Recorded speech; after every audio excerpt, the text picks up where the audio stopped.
Greetings, everyone. It is time for the new moon energy update for the month of May 2024. My name is Carrie Konyha, and I'm a professional psychic reader, shamanic energy healing practitioner, and soul guide in Sedona, Arizona. I love working with astrology to help inform and guide our journeys in spiritual awakening, healing, and empowerment, which is, of course, what my channel here is all about. Thank you so much for joining me today as we take a look at the energies showing up around this new moon. So in this video, I'm going to start by talking about just the collective energies that are showing up, and then I am going to do an all signs messages for each individual sign later on in the video.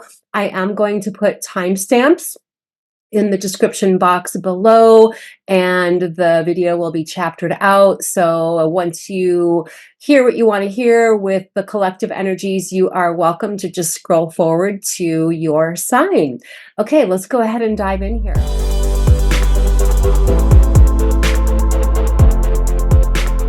This new moon that we're coming into now on May 7th and 8th, 2024 is leading us into the next evolutionary steps regarding the shamanic initiation cycles of releasing, healing, and renewal that were activated in this recent eclipse cycle that we're just coming out of now. In fact, this new moon is marking that distinction of moving into the next phase of growth and evolution regarding that cycle. The recent solar eclipse that we had on April 8th really brought us into a deep time of healing, clearing, releasing, so that we can step fully into our healed, empowered self. And that was connected to the fact that Chiron, the asteroid that is connected to the archetype of the wounded healer, was conjunct the sun on that day of the solar eclipse. So here we are completing that cycle on one level, but not really, because the solar eclipses, the energy of the solar eclipses typically plays itself out over a period of 6 months after the eclipse season, that leads us up to when we have the next eclipse season. But here's another sphere of cycle that we're coming into with this most recent eclipse that we just had. It's going to be another 18 years before we have this solar eclipse in Aries. So not only is this lunation, this lunar cycle that we're in today, May 7th and 8th, 2024, bringing us into that next phase of evolution and growth, but it's also marking the beginning of a longer 18-year cycle of growth. Now, I have been talking about this in the recent videos leading through the eclipse season, so you can always go back and review those if you would like. One thing that I'm suggesting is to look back and what was going on in your life that was significant, new, a new path that you were starting, because 18 years ago we had the eclipse, the solar eclipse, on the exact day, April 8th, 18 years ago. So look to see what was going on in your life then, and that will give you a little bit of an idea of the nature of the energies that are beginning to shape up for you now. Aries is the first sign of the zodiac, so it's all about new beginnings. It's initiative. It is independence, individuality. It's all about your individual sense of path in life, and that's where we are once again here on our journey. And so feel into yourself. What feels like it's wanting to bloom and blossom within you? This particular new moon is happening in the sign of Taurus, and it's enabling us collectively to have a moment of grounding, getting our bearings, getting our footing, centering, integrating in preparation for moving forward onto that path. Ultimately, this is a time of reflection, integration, and growth for all of us collectively that's being initiated with this particular new moon cycle, as we gain the courage to fully step into or onto our own unique, independent life path. In accordance to indigenous wisdom teachings in the Southwest here, Native American wisdom teachings, in certain tribes, the lunation that is connected to the month of May is about listening. Sometimes it's literally called listening woman because the moon is considered to be a feminine energy. And so this is all about tuning into our stillness, seeking answers, entering into our inner stillness, our inner silence, and being able to really deeply listen to and connect with the messages of nature, our hearts, and the spirit world. Once we can access our inner stillness and connect with our silent knowing, our silent knowledge, as it's called in shamanism, we have the ability to realize a personal sense of wholeness that is connected to our ability to access the voice of our inner truth. And that ultimately is what the pervading energy and messages for all of us collectively right now. For those of you who like to see a picture of the sky, I'm going to go ahead and pull up the chart for this new moon now and guide you through some of the things that are going on. I'm going to share my screen and then I will come back full screen here in a few minutes as we prepare to do the all signs. Okay, so here we go here. And let me just move this, make it a little bit bigger here and move it down. I noticed last time that it was a little bit cut off. So, okay, you should be able to see that well. And so the first thing that I want to point out is look at how, let me annotate this here. Look at how the majority of the planets here are all bunched together between Pisces, Aries, and Taurus.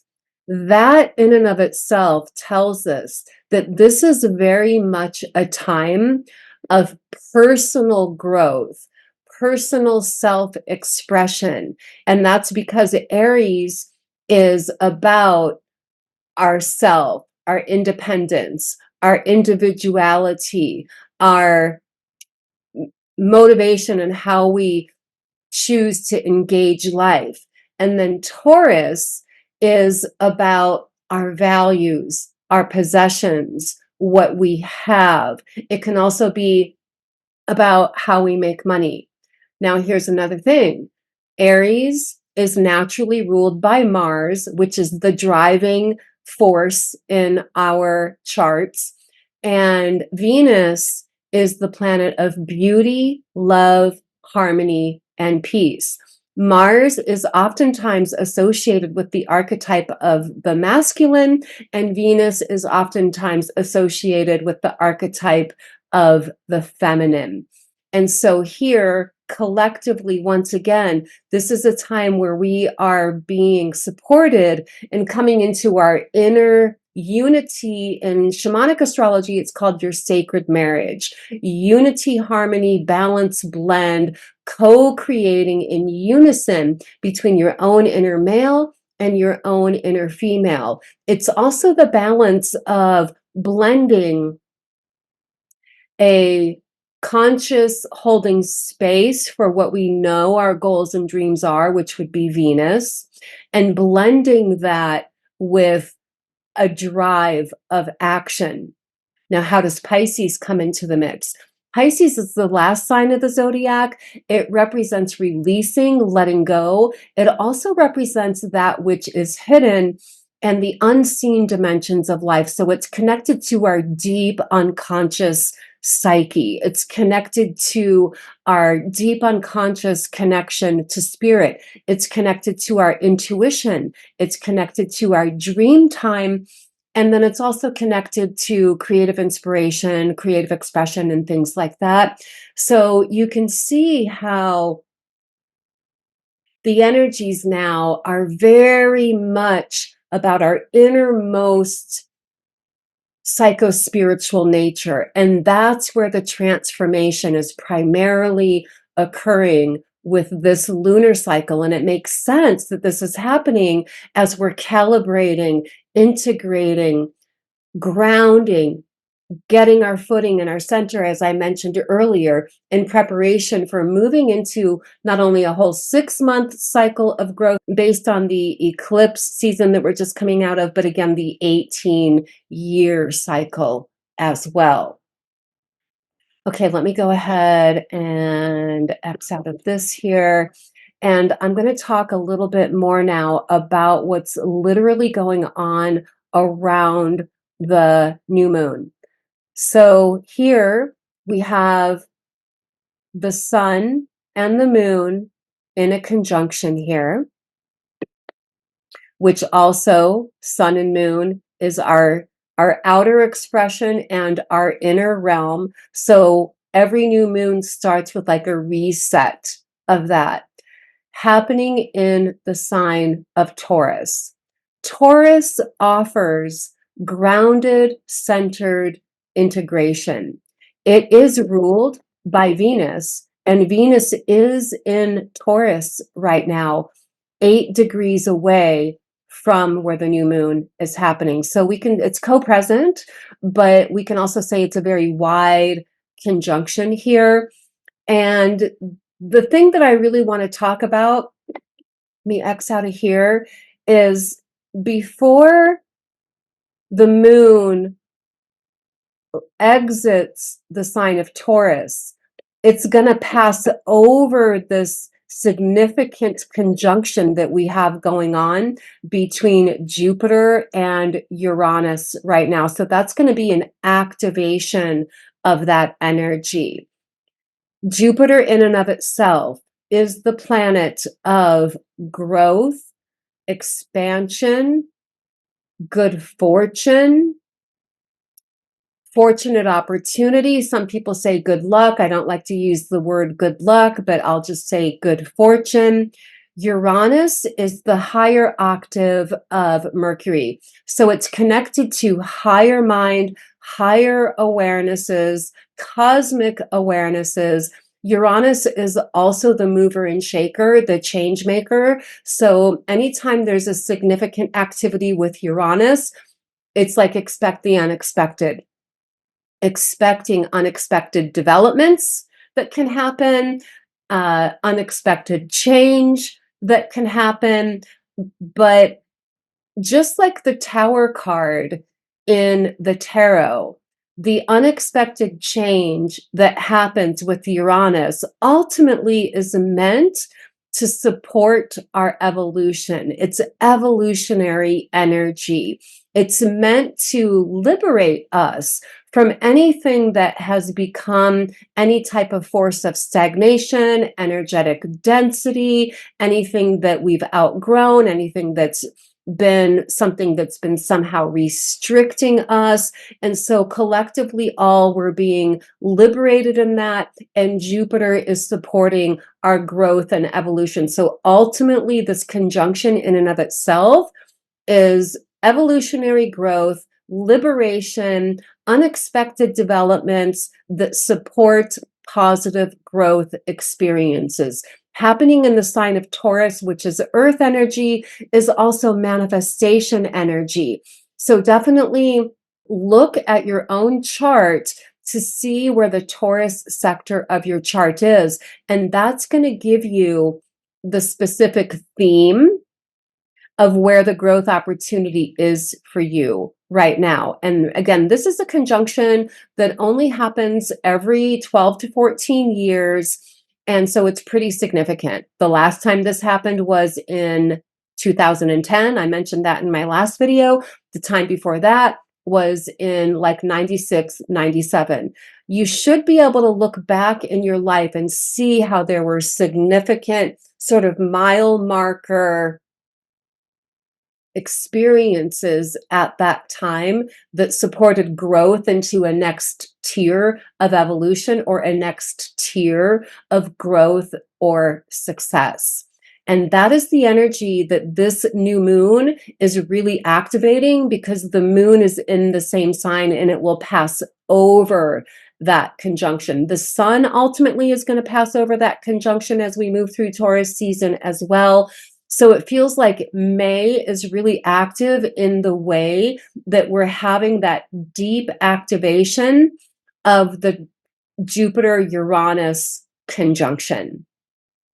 The new moon being co-present with Venus is also inspiring self-nurturing, self-love, an inspiration and a motivation to share in sensual pleasures with our loved ones. This usually looks like enjoying celebrations, parties, gatherings amongst friends where we enjoy good food, beautiful atmosphere, good company, music, dance, all of those Venus types of qualities. Enjoying pleasures of the senses as a part of our self-nurturing and our self-love. And I feel like this is very connected to a deeper cycle of integration, again, that is happening based on the intensities that we're just coming out of, with Chiron having been conjunct the sun during the solar eclipse, which really triggered matters having to do with what we need to release in order to heal. So this Venus energy coming in right now is like a nice exhale type of energy where we can just feel grounded in ourselves. In fact, while I'm on the subject, let me take a look. I'm going to scroll down here so you all can see this part. If we look at the little graphs here, we can see that there's a lot of everything's primarily earth energy right now. So groundedness, manifestation energy, the sensuality of Taurus, enjoying beauty. And modality wise, it also looks like it's fixed. Looks like there's primarily fixed energy. So when there's fixed energy, the good thing is we can begin to be more decisive around our intentions. And then what to watch out for is not getting too rigid or set in our ways. Okay, let me scroll back up here and talk about a few more things. I'm going to start talking about some of these aspects here. Okay, we have a few sextiles here. We can see that Neptune is making a sextile aspect to both Uranus and Jupiter. So that gives us an extra insight as to exactly how we can best consciously work with that Uranus-Jupiter conjunction. Neptune in Pisces is about our spiritual ideals, our creative goals and dreams. So that is specifically what we're being supported in getting a new momentum with as we're coming through this new moon energy. So the moon is not literally in that sextile aspect right now, but it will be before it exits the sign of Taurus within like the next day or so here. So we do have that energy being activated with the new moon. And then we can also see where there's a sextile aspect happening. It's wide, but with all of these, both the luminaries and then that Uranus-Jupiter conjunction as well. So Saturn in Pisces. There's a few different ways to read that. I really feel that primarily it's a sense of personal responsibility and dedication to our spiritual growth ideals, because Saturn is the planet of responsibility. and self-discipline. And Pisces is a lot about our spiritual realm, our spiritual selves. It also, because Saturn has to do with timing, it's trusting your instincts and intuition around timing matters for yourself regarding what your personal growth goals are right now. And then also trusting your timing intuitively with whatever your financial growth goals are, because Taurus is connected to that. Black Moon Lilith over here is making a trine aspect also to Jupiter, Uranus, the Sun, and the Moon. This is pretty significant in this way. Black Moon Lilith represents the dark side of the moon that we don't see. And in astrology, it represents almost like your shadow side. It's your deep, deep desires that you don't share with people. It's can be the parts of you that you might consider to be taboo, which is why it's connected to your shadow side. But it can also indicate parts of your shadow side that you need to allow yourself to embody and express and integrate and find ways to, of healthy ways to express those things and not just let them fester in an unconscious shadow side. Because when that happens, when we do that, when we don't address our shadow side, that's exactly what happens. It festers and sort of rears up for some type of attention and can lead to healing crisis. So with this trine aspect that's happening with Jupiter, it's about expanding in our authentic nature. The Jupiter trine to Black Moon Lilith is supporting us and being more integrated in our true nature through embracing some of those parts of our shadow side. Now, when it comes to our shadow side, and I've mentioned this before, it's not only parts of ourselves that we consider to be undesirable. Parts of our biggest talent, skills, and abilities can end up in our shadow side if those things were not seen or nurtured as we grew up through our childhood. So Jupiter trining Black Moon Lilith is supporting us in embodying our own true nature a little bit more. Uranus trining Black Moon Lilith is liberating us from any type of self-criticism, because Black Moon Lilith is in Virgo right now. And the shadow side of Virgo is being highly judgmental and self-critical. Uranus is a liberator, and it liberates us from those things. And then the Sun and the Moon trining Black Moon Lilith supports us in almost being revitalized in our own personal empowerment. And that can feel very much literally, physically speaking, with the Sun, and in regard to emotional well-being with the Moon. Let me X out of here. And then the other thing I want to talk about is Pluto. Excuse me while I take a sip of my tea here. So Pluto is up here in Aquarius. And you see this little R here? It's retrograde now. Pluto went retrograde on May 2nd.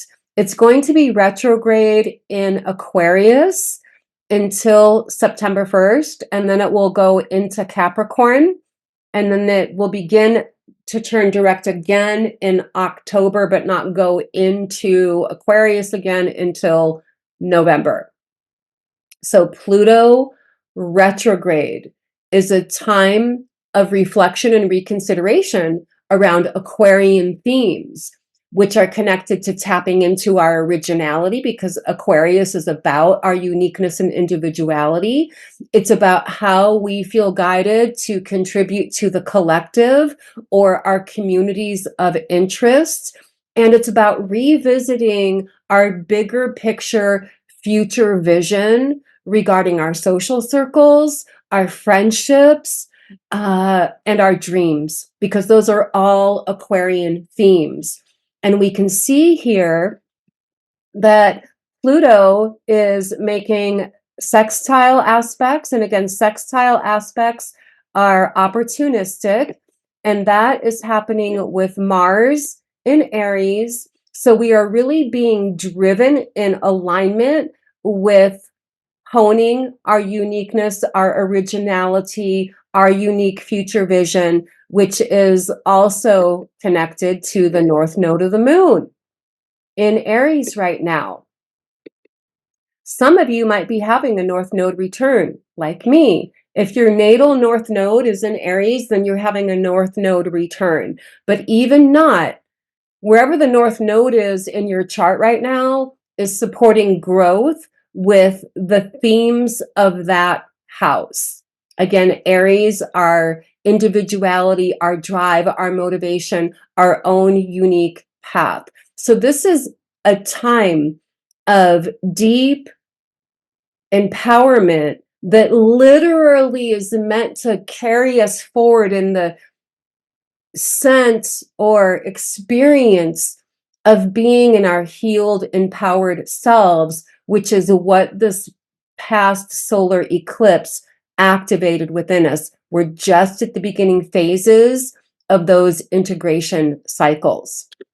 So that's what I want to say about that. And then I want to talk about the sextile aspect happening here with that Uranus-Jupiter conjunction. Pluto is transformation and alchemy and evolution. Uranus is evolution. Jupiter is growth and expansion. So you can see how with Pluto in Aquarius and the Jupiter-Uranus in Taurus, unique approaches to your manifestation goals, and letting those things brew over the next few months while Pluto is retrograde, as far as longer term future stuff goes. Whatever intentions you had set for yourself for your manifestation goals for the year in general, the summer months are really the best time of year to be putting energy into that. So I'm going to go ahead and stop sharing my screen so I can come back to you guys here. And okay, so I'm going to read some cards for each sign. And I'm going to be working with my tarot deck that's called the In-Between Tarot, because we are in in-between times. Again, we're in that integration energy right now. So let's take a look at really what our next steps are. And we're going to refer to this tarot deck for that. I want to remind us all that the actual, we'll say the first day of the new moon, at least the first 12 hours of the new moon, really is not the best time to set your new moon intentions or to do any personal ceremony. You want to wait until you literally can see the sliver of the new moon in the sky. So you can see some illumination there for the best effects. You can tune into and reflect and meditate on what you want your new moon intentions to be this month, but really doing the ceremonial spell work, whatever you want to call it, wait till you see the sliver in the sky. So this new moon is happening not until 11:21 p.m. on Pacific time in the United States. And so that's going to bring us into the 8th in European and Asian countries. So I would wait at least 12 to 24 hours. Tomorrow is going to be the full day of that new moon energy. So tomorrow or the next day, do your new moon intention setting then. Okay, so here we go with the all signs. Again, I am going to have timestamps and chapters here so that you can skip to your sign. The rising sign is going to be the most accurate, but also you can listen in for your sun sign for things having to do with your ambitions in the world, and the moon sign for things having to do with your inner realm, your emotional self, your personal healing, matters having to do with your private life or your home. Okay, so here we go. We're going to start with Aries rising. So if you're Aries rising, this new moon is happening in your second house of Taurus, which is going to be connected to themes of what you value, what you possess, what you have, and how you make money. And let's go ahead and see what wants to come up for you here. What are your next steps for yourself in this area of your life? Let me just spread these cards out here. Okay, so for Aries, you are coming from the Eight of Swords to the Nine of Swords. And this is the energy here. So for Aries rising people, the message is a lot about shaking off uncertainty, shaking off anything that feels like fear-based oriented beliefs, thoughts, ideas that are preventing you from making a decision and moving forward. It's also about letting go of what I call shadow thinking, which is connected to the Nine of Swords, which is all of the worries, doubts, fears, uncertainties, concerns, most of which are never going to happen. So for Aries, your growth opportunity is sorting through the difference between the worries and fears of the mind and what your true intuitive guidance is. Remember, this moon is connected to finding your inner stillness, connecting with your silent knowledge, which is the consciousness of your soul, which is not the worries and fears of the mind. So that is the message for Aries. If you are a Taurus rising, then this new moon is happening in your first house of self-identity, self-expression, self-initiation, self-motivation. And you are between the 3 and the 4 of Cups. The 3 of Cups is about connecting with people that you find camaraderie with, people that you find inspiration with, people that you share in a vibrational match with, almost in a way that empowers your inner sense of charisma and magnetism. And I mean that on more of a cosmic level of being in your presence. And then what to watch out for on your path here with the 4 of Cups, it's losing motivation. The 4 of Cups shows up when we're feeling kind of blasé, uninspired, sometimes even bored. And so for Taurus, your mission is to not get stuck in that energy. My mom used to have this saying that I think she only said to me once in her life. That's all I needed. But it was probably about 9 or 10 years old. And I remember one day just being like, Mom, I'm bored. And my mom looked at me and said, only boring people get bored. Go find something to do.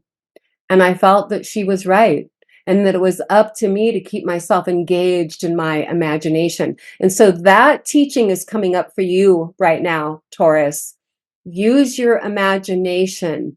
Follow the direction of what feels good. It's cups. Cups is about the sensing, feeling vibration of you. Typically, when we feel blasé, it's because we're overthinking. So step into your creative, imaginative self as we're moving into the energies now. So if you're a Gemini rising, then this new moon is happening in your 12th house of unconscious mind, endings, releasings, letting go, tapping into your intuition. The 12th house can also be about unconscious self undoing, self sabotage, but at the same time, it can also be about spiritual retreats. So, Gemini, you might be in for a spiritual retreat coming up. You have the king, you're in between the king of cups and the page of cups. And this is the energy of renewal. The kings in the tarot are empowered self mastery. The cups are the domain of your vibrational frequency, your sensing, feeling body, giving and receiving love. And then the page, which is represented in the little baby here, is a new pathway. Looking at the world with fresh eyes. Passing along, this could also be passing along your wisdom to a new generation or a next generation of people that are connected to you, and finding fulfillment in that, being an empowered inspirer. On a personal level for you, Gemini, I would say it's time to look at the world with fresh eyes, taking the wisdom you've gained from your experience and apply that to a fresh path, a fresh idea, a fresh dream, a fresh enthusiasm. For Cancer, if you're Cancer rising, it's showing up, this new moon is showing up in your 11th house of friends, social groups, causes that you believe in, collaborative efforts, community involvements, your wishes and dreams. And you are in between the Lovers card and the Chariot card. The Lovers card in the tarot typically shows up when there's a fork in the road and a choice to be made, and that we want to make that choice from that feeling of unity with our own inner sacred feminine and masculine. And then the Chariot card is the courage, the drive to go in the direction of our goals and dreams, even when we don't know what the outcome is. We're charging forward in going for the gusto of our goals and dreams. And that is what the message is for you right now. Even without a guarantee of what you're going to encounter along the way, you have the courage to go in the direction of what your true calling is right now. And honestly, I really fully believe that we are never given a true deep soul inspired goal or dream without also being given the tools, the resources, the talent, skills, abilities to make it happen. So it's time to believe in yourself. If you're Leo rising, this is happening, the new moon, in your 10th house of long-term goals and career. Let's see what wants to come up for you. You are in between the Knight of Wands and the Queen of Wands. So this is a maturing step for you, Leo, coming into a next level of achievement, accomplishment, fulfillment in regard to what your creative passions, interest, and vision is. Let your creative vision lead you to that next tier of success. This is definitely growth into a next evolutionary expression regarding your long-term goals and or career goals, you're standing within society as well. You're coming into yourself. It's almost like you've proven yourself, you've paid your dues on one level, and it's time to rise into that next level of empowerment, confidence regarding what you've already achieved, and sort of claiming your spot, your right to move more deeply into those 10th house themes. For Virgo, the new moon is happening in your 9th house of higher education, life philosophies, travel, worldliness. It's connected to foreign cultures and all things having to do with spiritual explorations in regard to studies. And you are in between the Fool and the Magician. So this is you ready to kind of pioneer a new path. It's literally, when you look at the images in the card, the cliff here is and the dog are a typical image connected to the Fool card. And then the Fool is taking flight. You're no longer on that edge considering, do I take that leap of faith or do I turn back?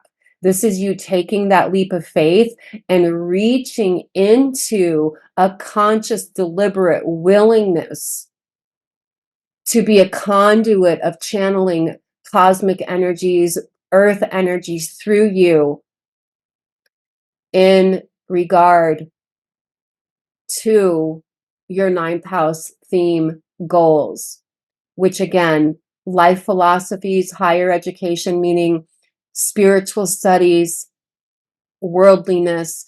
This might be a time where you feel guided to cultivate personal growth, spiritual growth through learning from foreign cultures or ancient cultures and their life philosophies. You might literally be guided to, that can be through reading, it can be through studying, but it can be literally through traveling and experiencing as well.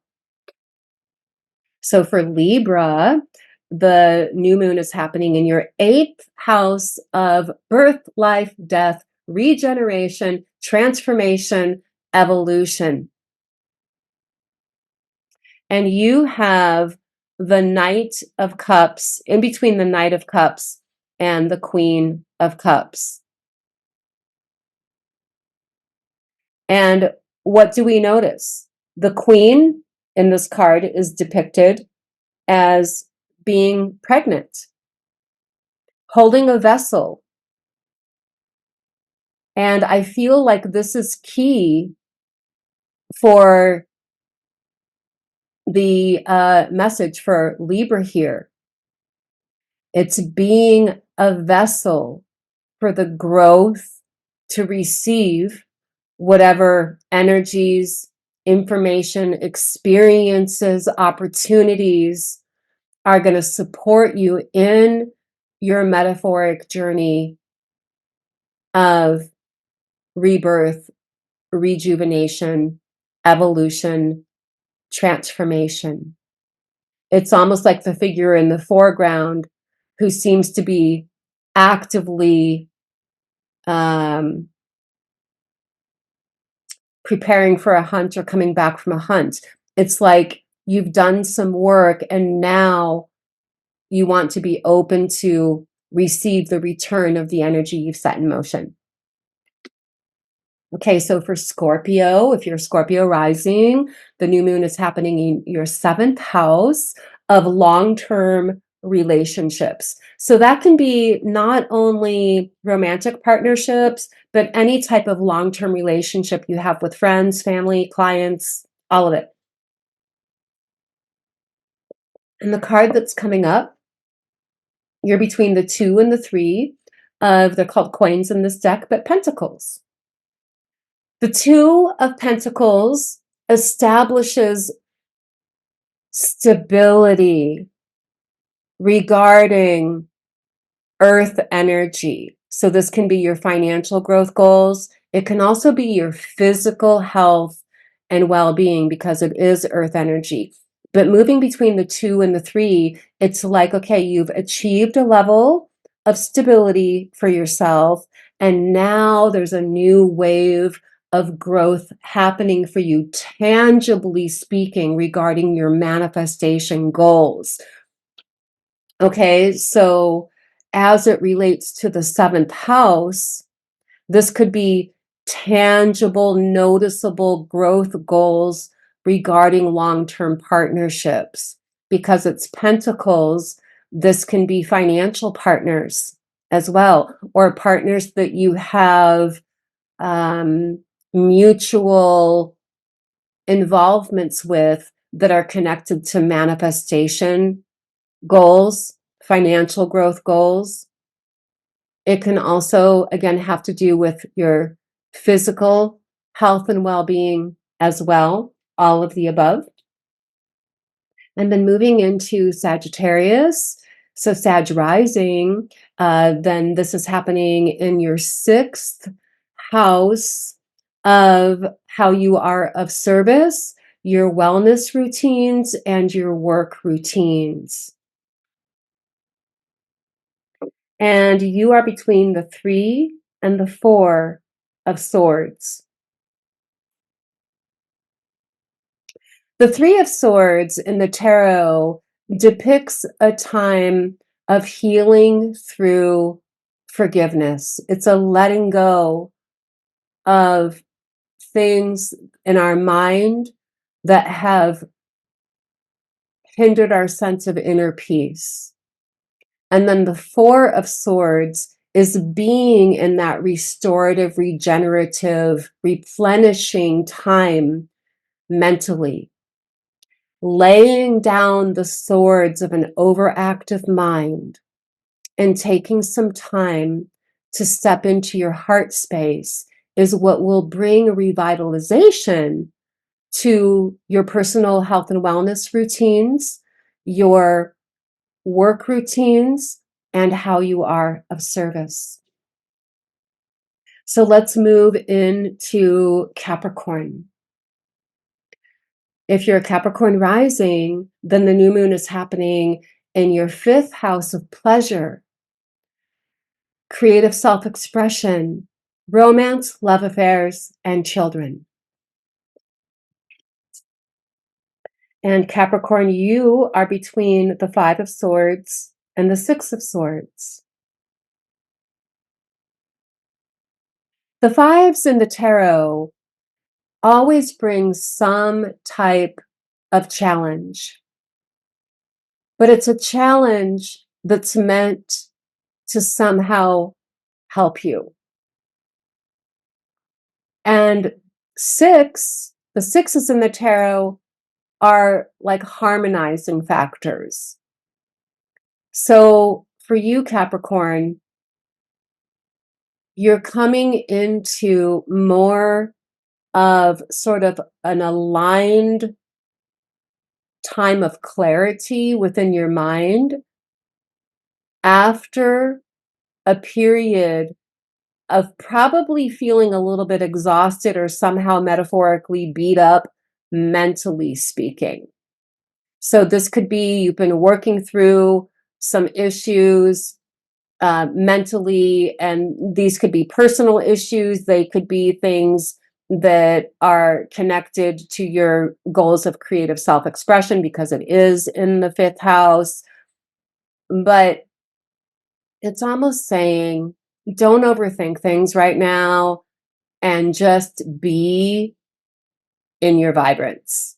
Be in your vibrance, using the power of imagination over critical thinking right now to support your efforts in creative self-expression, pleasure, and then the other themes of children that might pertain to you somehow regarding this, love affairs. Moving into Aquarius. If you're Aquarius rising, then the new moon is happening in your 4th house, which is the most private sector of your life. It's your deep inner self. It represents your home, which can be your physical home, the energy quality within your home. It's your childhood, your early family life and home life, your origins, your roots, your ancestry. And so you're between the Ace and the Two of Swords, and it did show up reversed. And so let me just take a moment. I'll show you the card right side up. I feel like for you, especially in the reverse position, because aces activate and energize inspiration while the twos are stabilizing forces, and the swords have to do with mental inspiration, and then ultimately the Two of Swords is about decision making. When the Two of Swords comes up right side up, it typically indicates where we need to hold space and being like a little bit of a mental incubation period where we're gathering information or wrapping our head around ideas, concepts that help us to make a decision about something that's important for us. And for you, it's going to be having to do with fourth house themes of home and private life. So when it comes up reversed, it's like, okay, I've been in that incubation period. I've taken some time to get clear. I'm ready to start making action or in some way be decisive now regarding what I've been contemplating. Again, themes around home, early childhood, parents, ancestry, things like that. And then lastly, we're coming into Pisces. If you're a Pisces rising, then the new moon is happening in your third house of sharing ideas, socializing, studying, learning. Let's see what wants to come up. Also reversed, but it's between the Ten of Swords and the Ace of Swords. So tens are transitional energies. It's like a bridge between moving from one cycle of experience to a new cycle of experience. And typically we see that within the 9 and the 10, but this is between the 10 and the Ace.